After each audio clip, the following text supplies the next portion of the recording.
All right, so I'd like to welcome everybody to the Skagit Valley and Whidbey April 2022 clinic.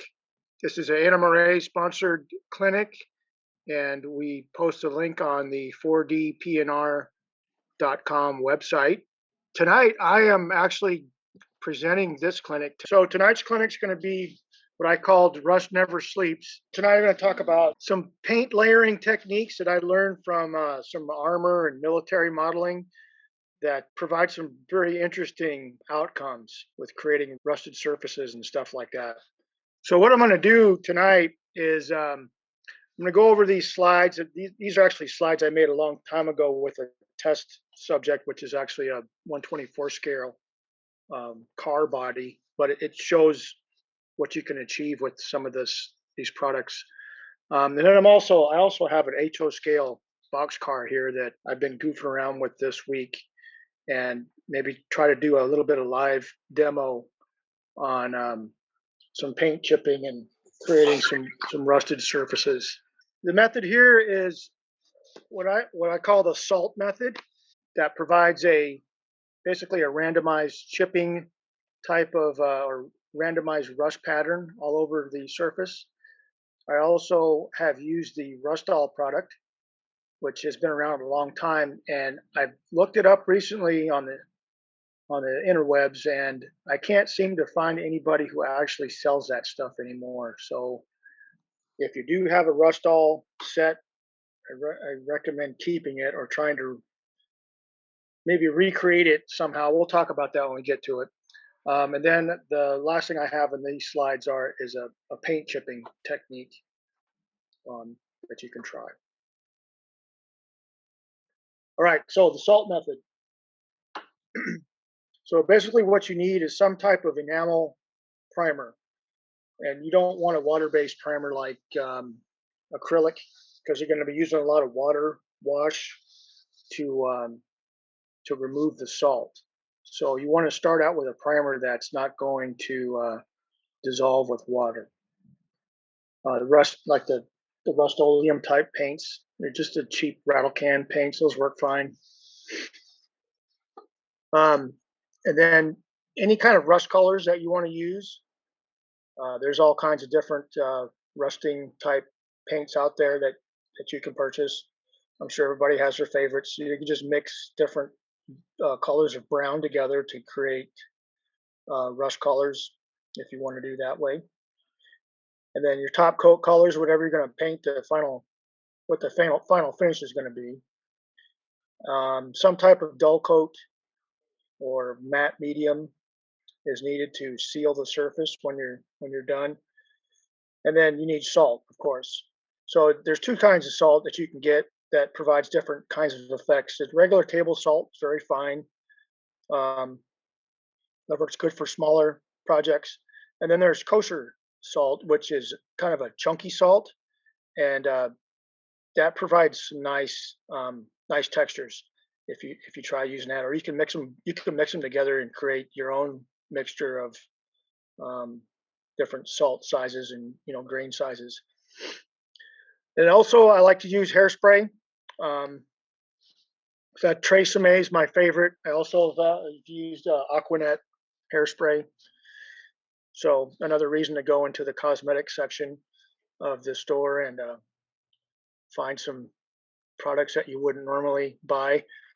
We also have nice weathering brushes. Sometimes at the cosmetic section will have like little sets of brushes for putting like eye shadow and stuff on like that. Those brushes are great for applying weathering powders. So if you're in the store and you see that stuff, check it out. And then you're going to need some kind of water spray, squeeze bottle, and then some cheapo brushes. And I usually cut mine to make them a lot stiffer, so it's easier to remove the top surface of the paint and easier to remove the salt particles. All right, so first thing you got to do here is primer the area, and I used on this particular. This was the first time I've ever done this. These pictures here. I have some other pictures that I'll show after this that was some actual model railroad projects that I did. after I learned this technique. But I used this car body as a test subject, just so I could figure out how to do this without ruining a perfectly good model, a railroad model that I would normally be using. So anyway, so I primered with Rust-Oleum primer, and I think it was just a um, one of the either the rust colored primer, or I got a color, it's called warm caramel, which looks kind of like rust. It looks pretty good. And there's another color you can get. It's called flat brown. So flat brown, warm caramel. And you just look at the look at the caps of the spray cans and decide what color rust you want. And you can mix that color together too if you want. You can spray one color on there and then do a little light dusting of a different color, maybe spray a little bit heavier in different areas to give it a variation, because this is not going to be your final finish. This is the finish that's going to be underneath everything. So if you want some variation in that, then you can experiment with creating a different kind of a rust colored base, and then seal it with some dull coat when you're done. And then the next thing is to spray the area that you're going to salt with hairspray, which provides adhesive, and it's water soluble. And then you just simply apply the salts as much as you need it for whatever effect you're looking for. If you want a lot of rust, then you put a lot of salt on there. And I use a hair dryer to speed up the process.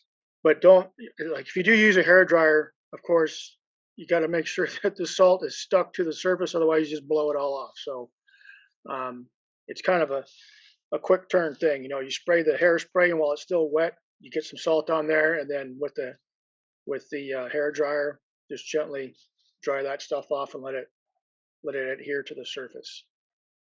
All right, then the next part is once you got your salt on there, your salt pieces, then you spray your top coat, your color coat. So I use kind of a railroady type color here to see what it would look like. So I just sprayed that on there with my airbrush, and got several good coats on there, just like I would be painting, a regular paint project. Got plenty of coats on there and plenty of paint, so that the areas that I don't want to be rusted, those have a good coat of paint on them. And you need to allow that to dry pretty good. Now you can use acrylic paint here, but I would use it with caution. It does, if you do use acrylic paint, you need to let it dry for at least an hour or so, or accelerate that drying with the blow dryer. But it needs to be good and dry before you start attacking the salt. Otherwise, you're going to take the surface paint off as well. So the next thing is then saturate the area with water, and then use a brush to remove the salt particles. And you can get a wet paper towel and set it on there, and that'll help dissolve it a little bit. And then you can just do a final with a brush. You see here I'm using just a cheapo brush I got from one of the box stores. Nothing special. It's kind of a stiff bristle brush, but not too stiff, because I don't want to damage the green paint. I just want to get the salt off of there and reveal the rusted surface underneath. And then once the salt is removed, so you can see that on the left, created kind of a random rusted out pattern. And then on the right, this is after I've washed it in the sink with soapy water and then rinsed it really well, and then dried it up, and then sprayed some dull coat on it to seal the surface.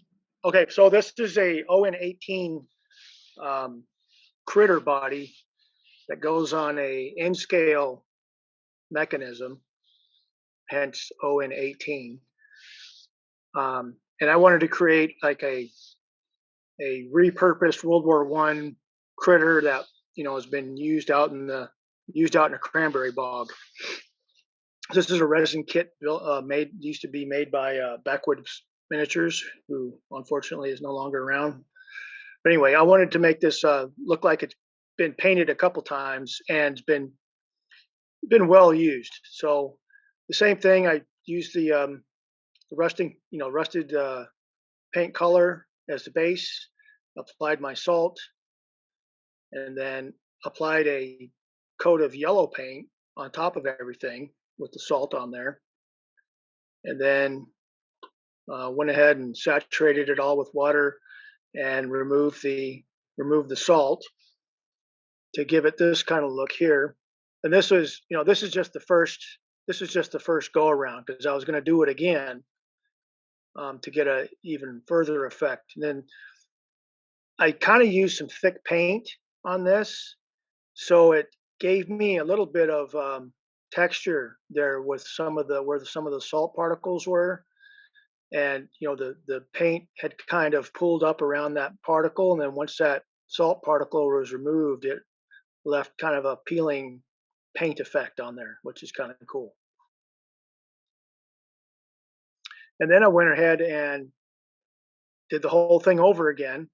Apply the hairspray and um, put some more salt on. And this time I was a little bit less liberal with the salt because I wanted the final color to be, um, to be the majority of the color. Was the final color was going to be green, but I wanted to look like it had been repainted one time where it used to be yellow. And here's what the green looks like with some of the salt on the roof assembly. And then this was after the salt removal. So you kind of get the rust effect and the first layer of paint effect underneath everything. And this was during the cleaning process, just gently scrubbing the salt off of there with a saturated water brush. And then this is what the chassis started to look like once I got it all cleaned up. And then that's kind of the final assembly, not quite done yet, but and that's what so some of this streaking and stuff right here, this is applied afterwards with some oil paints, thinned out oil washes just to highlight some areas. I also used a number 2 pencil to highlight some of the edges to make it look like bare metal on the edges. But this is just one way you can use that technique. All right, so Rustall.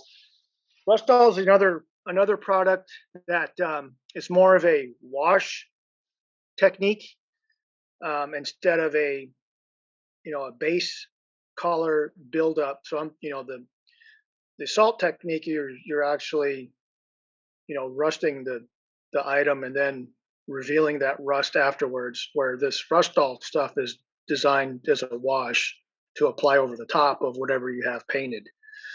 So I decided, let me see what I can do with this Rustall on a surface that's already kind of rusted out looking, and then see what happens. And it was very interesting. So the basic Rustall is it's a 4-step process that it comes with the rust color, which I think it's kind of like brown shoe dye diluted with alcohol, more or less. I think that's kind of what they use, or something similar to that. So you could probably make that yourself if you can't find this product anymore. And then the black wash is just India ink with alcohol. And then there's a dead flat that they give you, this number 3 bottle, and it's just a matte medium liquid form. And then there's a bottle of dust, which is actual dirt from Mendocino County. It's just a bottle full of dirt, fine sifted powdered dirt that you can use for different effects. So the first thing I did is, on this previously salted surface, I put some of the dirt on there so the areas that I wanted the dirt to stick to, I put some of that Rustall matte solution, and it's just liquid matte medium. Just with a small brush, just dab some areas to get it wet, and then just sprinkled the dirt on there so that it would stick. And then after that, I just went crazy with the Rustall rust wash. Um, just a big brush, got a big dollop of the rust uh, stuff, and globbed it on there. And that's the first coat. What it looked like, I was like, wow, that really rusted that thing out.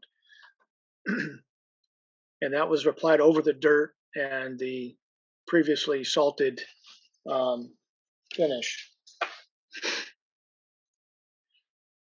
Then I applied a few more coats and threw some of the black wash in there as well, just to give it different tones. And then hit it with the hair dryer. And then, so this is where the dull coat doesn't work. You can see by how, from the difference between this finish right here, which looks extremely rusted out, to this finish here, where it looks like it's wet. Like it's, I mean, if you want that effect, like something sitting out in the rain and it's rusted but it's wet, that's kind of what it would look like, right? So this is what the dull coat did to the surface once I applied the Rustall. So definitely use dull coat with caution, or practice on something before you commit to it. If I was going to use this as a static model somewhere, a junkyard or whatever, I would leave it like this and never touch it again. And then another fun thing you can do with the Rustall kit is you can take little part pieces and paint them up with your whatever colors you want to use. And instead of using, some folks like to use the powders and stuff a lot. You can create kind of a random effect. You paint all your little items, and then you stick them in a bag with some of that dirt, and then just shake and bake them. Just shake and bake your parts in the baggie. Not literally bake them, but just shake them in there. Get a lot of dirt all over them, and then dump them out on a plastic plate or something, and then apply the Rustall rust on there and the black wash, and it creates nice weathered looking little doodads. And it's pretty quick. So if you have a lot of little scenery items you want to do, this is a great way to do it. This is how I did most of my small scenery items that weren't, they're kind of the background ones. The ones in the foreground I spend a lot more time on, but the ones in the background, I just use the shake and bake technique. Okay, so here's another method. Seam rust is basically the same thing as the salt technique, except you're using the Rustall matte finish as instead of hairspray. Instead of just saturating this whole area with hairspray and trying to guide where you want the salt to fall, you can use a small brush or a Q-tip like this. Q-tip's kind of blunt, but a very small brush would give you a lot more accuracy. If you wanted to only like rust a seam, like on a box car or a tank car or something like that, you could apply the matte medium on that area, and then just apply the salt just to that area, let it dry, and then brush the salt off like you would normally. And do your paint area first, and then brush that salt off, and it would only reveal the rusted area around the seam. Yeah. All right. So the last thing here is paint chipping. Paint chipping is a method where you can actually pull the paint off the surface. So the same thing, using an enamel base coat. I've used flat black a lot because, like a lot of times when you have you look at pictures of actual rusted out vehicles and stuff, the the bare metal surface a lot of times is black, and then there's the next layer up above that might be rusted. Anywhere where the paint is completely wore off, a lot of times that surface will be black. And then anywhere where there is paint, the paint, the action between the paint and the surface creates some of that rust where the moisture can accumulate and start eating away at stuff. So um, I'll use a flat black as a as the base surface. So this method uses that enamel base coat. You use the hairspray again, and then you can spray a light seal coat of dull coat. You don't have to do that; it's optional. Um, but then you can brush this watered down acrylic color on top of it. Now this is obviously not going to be a gloss finish. I think that would be kind of hard um, to use this method with. I haven't actually tried it myself. I always use flat colors, but it'd be something to experiment with. And then once the paint's been dry, this is acrylic. Acrylic dries pretty quick, so give it about 10 minutes or hit it with the blow dryer, and then use a watery stiff brush to remove the paint for effects. And then you can blend areas later with a wash or some of the rustall stuff. And then after you're done, you can choose to seal it if you want to. So this is the same car body, just experimenting. I sprayed all this flat black, and then put the hairspray on, let it dry a bit, and then painted it with just brush paint on there. And then once that was, gave it 10 minutes, and I just got the wet brush, and this is really short bristles on that brush. The paint comes right off. So you have to pick and choose where you want the paint to be removed at, because once you start scrubbing on it, it's going to come off. And then it gives you this kind of weird effect in the end. And there's all kinds of different, just let your imagination go and look at pictures of actual worn out stuff. That's the best reference to try to mimic for creating this kind of thing. And then you can start to use like this. I got a little palette of oil paints that I'm using to fill in and blend stuff together. Yeah, it makes a pretty interesting texture also. So the first layer is enamel, the second layer is hairspray, and the last layer is acrylic paint, and then scrape away with a stiff brush. All right, so rode my bicycle down to the airport. There was an old rusted out dump truck sitting out there that had all kinds of nice rusted out effects on it. So my advice is, go take pictures like this of stuff that's out there in the real world, and see if you can recreate that in your modeling. I would like this one. You could use the salt technique on this. Do a kind of a black gray base color, and salt it down and apply the white on there, and then scrub it down, and then use your oil paints or whatever your favorite rusting wash technique is to create all of this edge effect stuff. I mean, it could be done. This one's really extreme. And this is what I was talking about with, these worn out metal objects is they kind of get really dark. They're not really a rust color, it's more of a really dark brown color, but there's still a sheen to them. So it's just something to think about when you're rusting stuff that's well worn like this. So this is just another example of that same techniques. This is a O-scale Mack crane truck. So painted everything with the primer color. I used a variation in the, just different tones for the base color. And then once I did all the salting and everything, this is how it came out in the end. Just the basic body part.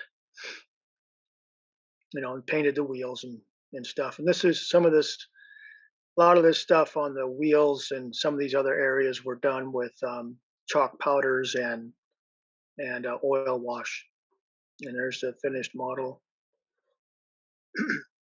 Now, obviously, I did the whole salting thing on this gear cover area, and then on the boom, same thing.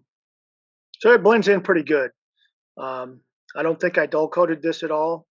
I just left it as is and kind of used weathering powders to blend it in a bit. So it's not there's not a lot of hard edges on this effect here.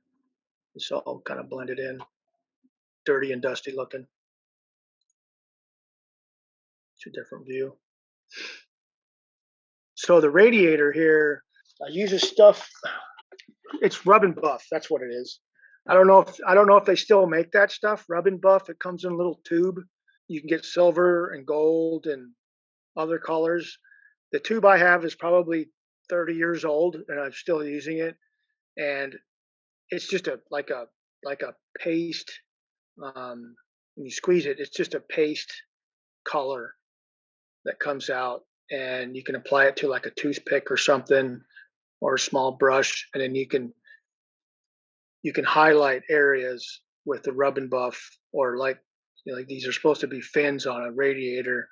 Try to make them look like, give them a little bit of highlight without actually using paint and just rubbing the stuff on there. I don't know if any of you guys are familiar with rub and buff, but it is a product that I've used it for many, many years. All right, any questions so far? What was the reason for going to a flat black on your third example? So that one, I just wanted to, instead of it being rusted out, I wanted it to be wore out. So like a lot of abrasion on it, or just a completely worn surface that's still in use, maybe that hasn't been sitting around rusting. So I mean, you could certainly use a rust color underneath and do the same thing to give you a rusted surface. But yeah, I chose black because I just wanted to see what it looked like as a worn out surface. I'll show you what I did here on this box car. So this is a box car body that I applied the um, rusting technique to, and it started out with um, it had a flat black, so flat black base coat, and then I did a rust color. Well, I did the flat black. I did the salt on it, and then sprayed the rust over the top of it, and then wiped out the salt, and it ended up with this kind of varied looking surface. And then once that was completed, then I did a kind of a random spray of flat brown in a couple of areas just to give it a random rust looking pattern. So this side, I actually put some blue paint on here, and on this area over here where the original surface looked like this. And then I put more salt on and then did the blue paint.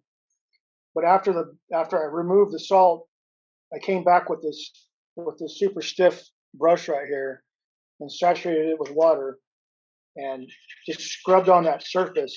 And since it's acrylic paint, eventually you can pull more paint off of that to reveal more of the surface underneath. I don't know if that's working. I think so. And you can get pretty aggressive with this if you wanted. It depends on what you're looking for.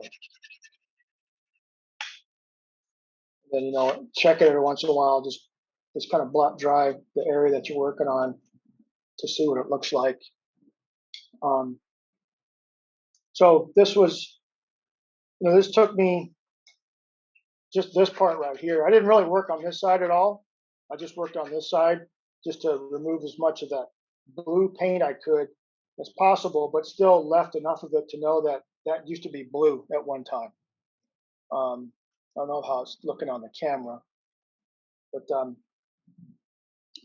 so that's this is another way you can do this, is you just keep layering stuff until you get to your final color, and then you can use, using acrylic paint, you can scrub that off with a stiff brush, reveal the, this rusted surface underneath all that.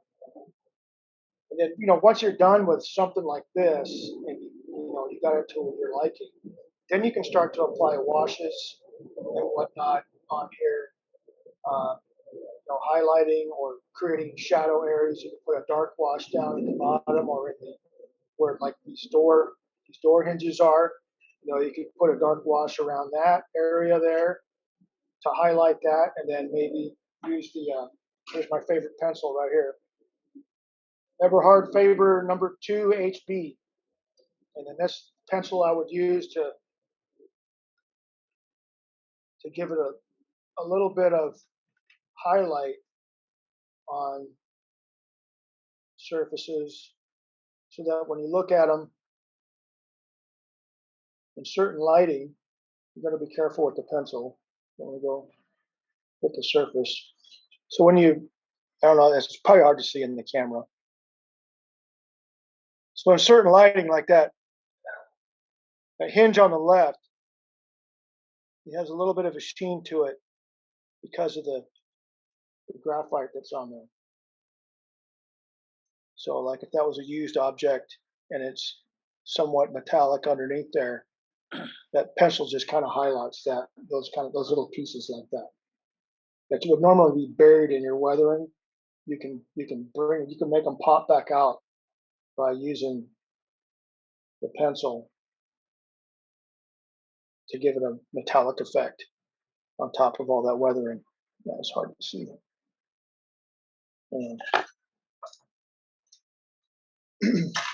And then some other stuff that I use a lot while we're on this. I think I've showed these off before. These are these weathering powders that are made by MIG or AK Interactive. These are awesome. They work really well. I know that there's other brands out there, but I like these the best. And then you can get, I think, I don't know where I got this. This is a weathering kit that I got. And I'm still experimenting with this. I haven't quite figured out how to use it exactly. I know what I can do with it, and just replacing other things that I've normally used, like just India ink washes and stuff, and some of the powders. So this comes with the rust pigment, and it's got a steel pigment, which is going to do the same thing that my pencil does, except now you have it in a powder form, so you can you can do this kind of detail like they did on these tank tracks right here. You can see that the picture. And then it comes with some washes. This is engine grime, which used to be one of my favorite Floqual colors, which I can't get anymore. And this is just some kind of rusted out brown color. And this is engine oil, and it's glossy engine oil. So this would have worked good on my little ON18 logo instead of using actual oil paint. So this is just some stuff that you can find on the internet if you look hard enough. And it's a nice little kit for doing weathering. I found another one too. This is for doing vehicles. So there you go. And it's kind of the same thing. It's got splotches in it, and some different things all in a kit. I'm a little confused on the hairspray, because usually when you put primer down, you want the paint to stick. When you put the hairspray on, aren't you defeating some of the purpose of having a primer and getting your paint to stick well on the model? And or what's in the hairspray that allows that to be a good base to put other paint on? I think it is lacquer. So ingredients denatured alcohol, hydrofluorocarbon, Oh, there you go. cortisonates, vinyl neodeosinate, copolymer, octiacrylyl, I don't know, butyl and methyl ethyl something or other. So it's a lacquer. yeah, it's kind of a weak lacquer. Yeah, but I think the key thing is it's designed to be washed out of hair so that water will soften it and allow you to scrape the paint off. Yeah, so this is the stuff right here.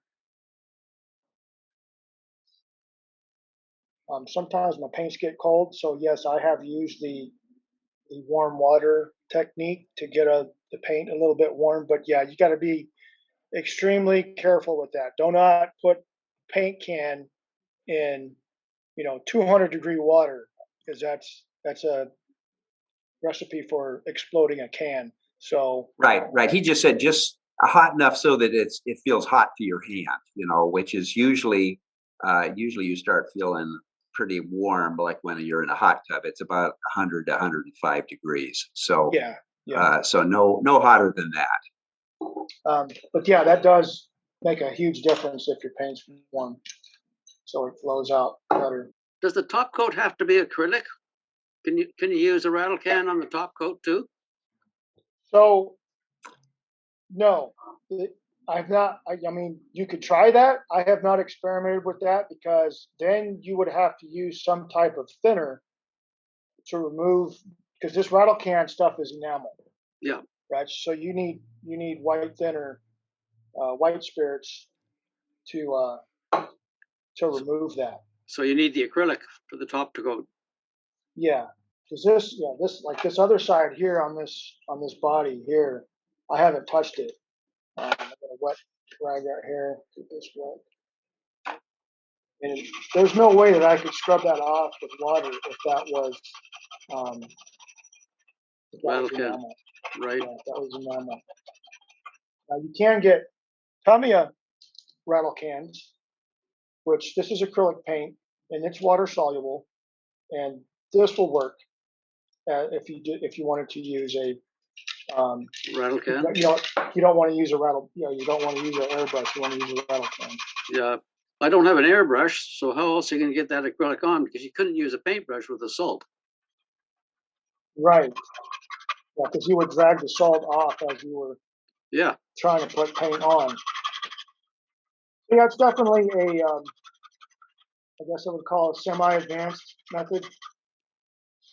Yeah, see this one, that paint chipping right there, I got all the way down to the black surface on that. So it's the top coat on that rattle can? This blue is, I airbrushed it on. You airbrushed it, yeah. Yeah, so acrylic. This is what I use right here. Yeah. Tamiya paint. Once you apply your base coat, have you ever tried using rubber cement and then spray over that, then peel it off as for field effect? Yeah, so I've seen that effect used. It can work. It's the same thing. It's a little bit less messy because you're using rubber cement. Yeah. And you just peel it off. But it seemed to me like it was more difficult to achieve a random pattern like this is. I mean, there's no rhyme or reason to this, right? It looks like it's just rusted out. With the rubber cement, you'd have to like somehow splatter it on there if you could, like maybe take the brush and do this, boink, try to splatter it on there, or just randomly dab it on there. I guess I don't know. Yeah. The rubber cement is not that thin, so it's kind of hard to work with. So that's why I've never tried it. I've just seen articles on it, and it just didn't seem to me like it would be too difficult to work with. Thank you. Yeah. Hey, Rich, Greg Wright from Olympia. I've used the rubber cement, and you're right. It's hard to get the random patterns.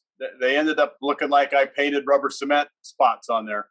Yeah. I like pour salt I really like the salt technique. I found a small salt grinder at Safeway or someplace, and then I could grind my salt, and it gave me the irregular shapes that I was after. And I didn't use the hairspray. I wetted the side of the model and laid it flat like you're showing there, and then ground the salt over the top and let the salt just sit there. And as the water evaporated, the salt would stick. So I didn't have to use the hairspray piece. And then you can, if you're doing the salting technique, you can use a lacquer over the top, because what you're doing is you're knocking the salt chips off. I think for the other effect you're talking about, you have to use the acrylics. Is that right? Yes. Thanks for clarifying that, because you are exactly correct. So this technique where you're basically pulling the top layer off to reveal the bottom. After you're not using any salt. You're just pulling paint off, and the best paint to do with that technique, of course, is acrylic. Otherwise, you have to use thinner to get that paint off of the surface, and it'll end up attacking the paint underneath. Whereas with water on enamel, which the rust color is enamel and the black is enamel, the water's not going to attack that. It's only going to attack the acrylic paint. But yeah, just like Greg said, for the salting technique, if I wanted to salt this again, whatever, and then I could spray, I could use a rattle can color of this stuff over the top of that and let it dry. And then when I put the water on there, it's only going to attack the salt, and it's going to remove that salt, revealing the paint layer underneath. I wanted to ask about non-plastic surfaces. I mean, I would be very suspect that even very well sealed metal, die cast or whatever would. I don't know if you'd want to trust that. What do you think about that? As long as you're using an enamel base coat, it doesn't matter, because you've protected the surface. The body color of this is the plastic color is gray, and I haven't gotten anywhere close to that, even with the aggressive scraping I just did with this brush. So if this was made out of die cast, it'd be the same thing. Okay. So, but I would definitely experiment with it first. Yeah. Because paint kind of sticks to metal surfaces a little bit differently. So you have to have a really good primer for brass or die cast or whatever. I would tend to try to use an automotive primer first on the surface to really seal it, and then maybe put my color over the top of that. What would be your advice on how to make track rail on the track look really weathered and rusty?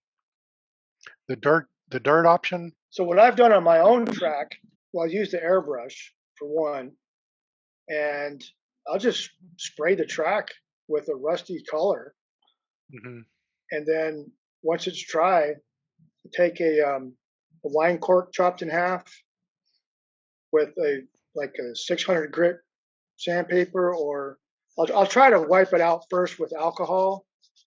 If you use acrylic paint, you could usually get away with alcohol or like a Tamiya or a Model Masters acrylic thinner. And you can saturate that cork with the thinner and then rub it on the top of the track, and you can get your electrical contact back on the track, and then leave the weathered surface on the sides. Okay. Yes. Then there, I think somebody makes weathering pencils.